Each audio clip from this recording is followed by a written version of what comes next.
Imagine this. It's the year 1347. You're living in a stone castle, wearing itchy wool, and dinner was some kind of pigeon stew. Suddenly, it hits you. Your stomach growls, urgently. You need a toilet, fast.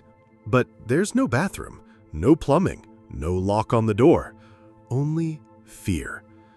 Welcome to the horrifying, smelly, and shockingly creative world of medieval toilets. They weren't just gross, they were dangerous. Let's drop into history, literally. If you lived in a castle, you had something called a garderobe. Sounds fancy. It wasn't. A garderobe was just a hole in a stone bench built into a wall high above the ground. Your business fell straight into the moat, or a pit, or the open air. Some castles even had double-decker toilets, so if the top floor was full, guess what? You'd get a surprise from above. The original trickle-down economy. And it wasn't just gross, it was deadly. Enemies sometimes climbed into castles through the waste chute. Imagine defending your kingdom by yelling, "To the poop tunnel! The enemy's coming up the stink pipe!" Peasants didn't even have the luxury of a poop hole.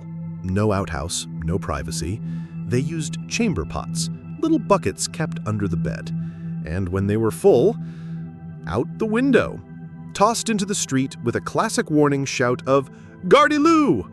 Translation, incoming sky poop? If you lived in a medieval city, walking near windows was an Olympic sport. You learned to dodge or die. Some people had outhouses at the end of their garden, but during winter, during storms, during plague season, they just held it. Or didn't. Medieval pants weren't that complicated. Medieval people weren't dumb, they just had different priorities. They believed bad smells caused disease, not germs. So they built toilets far from bedrooms to keep the stink away. Smart, but not helpful when it's 2 a.m. and snowing. Toilet paper? Does not exist. You got moss, hay, wool scraps, sometimes your left hand. That's why shaking hands with your right became tradition. Washing your hands after? Not really a thing. Soap was rare and expensive.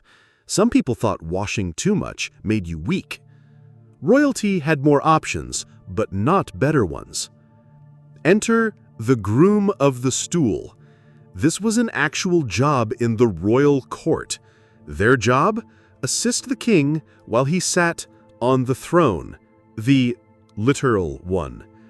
The groom helped with cleaning, brought the royal towel, and managed the royal flush. Weirdly, it was a highly respected role. Why? Because you got alone time with the king, and nothing builds trust like eye contact during a royal dump. Queens had their own chamber pots, often jewel-encrusted, because if you're gonna poop in a bucket, might as well be glamorous. Medieval toilets weren't just uncomfortable, they were dangerous. Here's how you could die while pooping. Enemy invasion via toilet tunnel. Falling in, yes, people did. Explosions from built-up methane gas plus torches. Diseases from the lack of sanitation. Attacks by rats, snakes, and bugs living in the pits. You weren't just relieving yourself, you were risking your life. Also, in some towns, people paid fines for pooping in the wrong place. Yes, illegal pooping. Medieval problems, modern solutions. So, what if you had to use a medieval toilet? No plumbing, no privacy, just a cold hole in a wall, moss in your hand, and the constant fear of poop attacks from above. Next time you sit on a nice warm flushing toilet, say a silent thank you to every peasant who never had one.